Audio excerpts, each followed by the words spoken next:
By the time he was 17, Pedro was called to the castle by the King of Spain himself. He heard a story about it, wanted to see if it was true. Now you have to understand, King Philip II of Spain is one of the wealthiest men that's ever lived on planet Earth. During the years that we're talking about today, Spain was taking over $800 million of gold, silver, and jewels just out of South America alone. Those treasure fleets go right along this coast and back home to Spain. We're talking about $800 million a year in back then money. Today's money, hundreds of years later, that'd be like saying trillions and trillions and trillions of dollars. And this is the king that called Pedro in when he was just 17 because of the story. Oh, you want to hear that story? Oh, yeah. That's kind of a good story, too. So here's Pedro at 17 sailing around looking for trouble. That's how he made his living, right? So he spots in the distance a wedding ship. Now, a wedding ship should be a happy place. There should be dancing and food and music, but that wasn't happening. They were surrounded by 3 pirate ships who were robbing them of everything they had.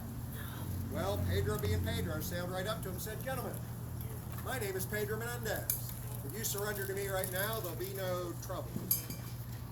What do you think the pirates said? Get him! That's what they said. They jump on their ships and they chase after Pedro, and away they went.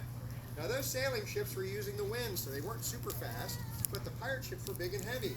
They weren't quite as fast as Pedro.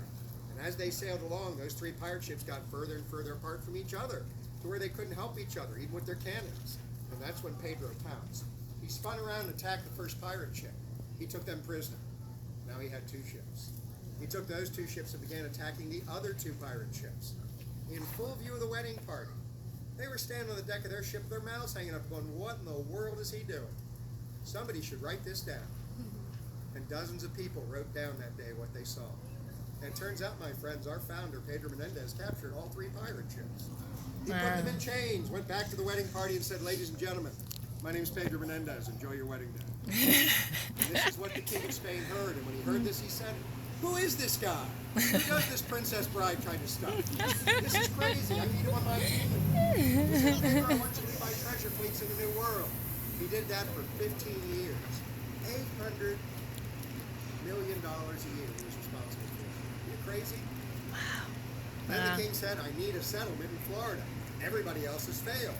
Why, since Ponce de Leon came there in 1513 and named it, we haven't been able to establish a settlement that lasted. Pedro said, "I'll get it done." So he puts together 800 people to bring with him, colonists. He brought everybody he thought he needed for a happy village. He brought carpenters and blacksmiths, soldiers and farmers, 2 winemakers, a beer maker. He was going to make sure this village was permanent. And when he arrived in these shores, he found out somebody was already living here. The Timucua tribe. They had been here for a long, long time, thousands of years. When pyramids were being built in Egypt, the Timucua were living successfully on this land. And lucky for the Spanish, they decided to be friendly. And the Spanish were friendly right back. That was a big advantage for St. Augustine starting out. We weren't fighting the natives, we were friends with the natives. And well, that helped us a lot. Now our first town, you may know, is where the Fountain of Youth is today, down in that direction on the big mission front. Next to the Mission of Nombre de Dios, where they landed, they established a Spanish camp in the Timucua village. And that lasted for a while. But Pedro knew these thatched huts that the natives had given them wouldn't hold up against modern European cannons. So he said, "We need to build a copper fort right away. Men, spread out, look for rocks and stones in Florida. Find some rocks and stones in Florida." Couldn't find any rocks and stones in Florida, could he? At least around here. And so he built his first fort out of wood. What's wrong with building your fort out of wood? It burns. It burns. So 9 wooden forts later, we built our new fort across the street. Have you ever been to the new fort? Oh, it's not new. It's over 300 years old. It's our newest fort, I should say that. And saved St. Augustine eventually. But before that, we got burned down a lot. So we're not afraid of hurricanes here. We know how to defend ourselves. Now, when the Spanish first arrived, they weren't sure what they would find, so they armored up and brought all their weapons. Back then, armor was pretty heavy. It started with this. Anybody know what this is? Chain. It is. But what's it made of? Chain. It is chain mail. Now this would go over their bodies. A whole suit of it. I'm going to pass it around and let you feel how heavy it is. Be careful, it's very heavy. Feel that weight and pass it along so everybody gets a chance. Now you start out by covering your whole body in chain mail. Then you put armor over top of that. And armor wasn't light either. put on a little padded cap to tie under your chin. Chainmail would go over top of that. This would go over top of that, and you were ready. All the armor would go on top of you, and by the time you were done, you weighed almost 100 pounds more. Now, modern soldiers also carry very heavy loads into battle, and it was no different back then. This armor protected you against things like arrows, swords, pointy stuff, but it didn't do so well against cannon. It could protect you for a little while against something like this, but a cannon, no way. So eventually they stopped wearing armor because it didn't make any sense anymore, right? But back then, that's how they showed up. You know how hot it gets in Florida, right? Imagine being in all that armor, marching around in the heat of Florida. It certainly wasn't much fun in the beginning. And that's why it was nice that we were friends with the natives. That way we could at least take a little breather till Sir Francis Drake showed up. He was the first one. He burned the town to the ground, like I said, but he never came back. Others would come. There'd be major battles, and you knew who fought the Spanish the most? The British. Remember those 9 wooden forts? That was them. The British and the Spanish didn't get along at all during our history. They really didn't like each other, so they'd attack us a lot.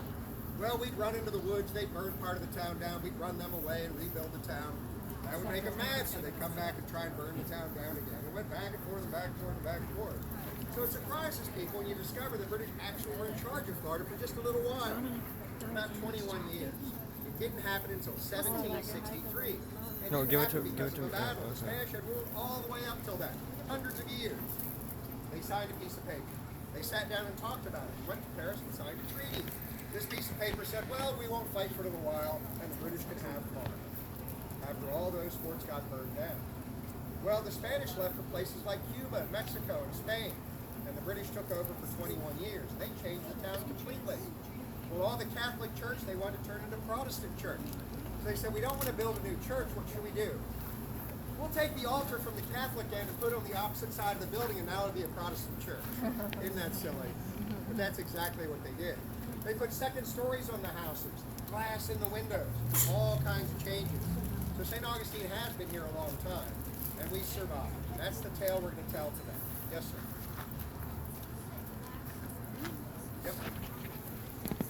No, the Spanish had open windows. They liked the breeze coming in and out. But what comes with open windows besides the breeze? Bugs. Bugs, Heat. Animals. It was tough to survive back then. You couldn't just run to Publix, right? There were no hardware stores. You had to kind of make everything and do everything. And that's why today we'll talk about blacksmithing, for example. We also had leather crafters, armorers, people who knew how to make stuff. Because you were kind of stuck unless you got a ship from Spain. Now the Spanish sent us a lot of stuff. We brought a lot of stuff with us. When the first fleet showed up with Pedro way back in 1565, they didn't know if there'd be fresh water, so they brought a bunch of that. They didn't know if there'd be food. They brought 30,000 pounds of beef jerky with them. Now I like beef jerky, but that seems like a lot of beef jerky, isn't it? We'll talk about food as we travel around. But the real reason we're here is jobs. Everybody in our town helped us survive. Even the kids. The kids back then, no school. By the time you turned 8, you had to get a job. 8 years old, you started your first apprenticeship in our town. You learned how to do something useful. By the time young men were 14, they joined the militia. They'd help protect the town with all the men. We had professional soldiers, but all the men would help when we were under attack. It only made sense, right? So we managed to survive, but jobs are the real reason. So I think what we probably ought to do is think about taking a bird's eye view of where Pedro Menendez came in. I say we take a little climb up the tower. Now this is optional. If you don't want to climb on the tower, you can stay right there. I need at least one adult to go to the top of the tower with whoever's going. Somebody needs to volunteer. Now when you get to the top of the tower, you will notice the fort. A really good view of that. You'll see the Atlantic Ocean beyond that. You'll see the lighthouse, which started out as a wooden watchtower, just like this one. Fort Matanzas to our south was a wooden watchtower, just like this one. And from these towers, they could signal if ships were coming, either friendly ships or enemy ships. And so it really kind of helped us out. So, anybody who would like to, I want you to check your shoes, make sure they're tied. One hand on the rail, feet on the ground, no baby goats, no parkour, no gymnastics.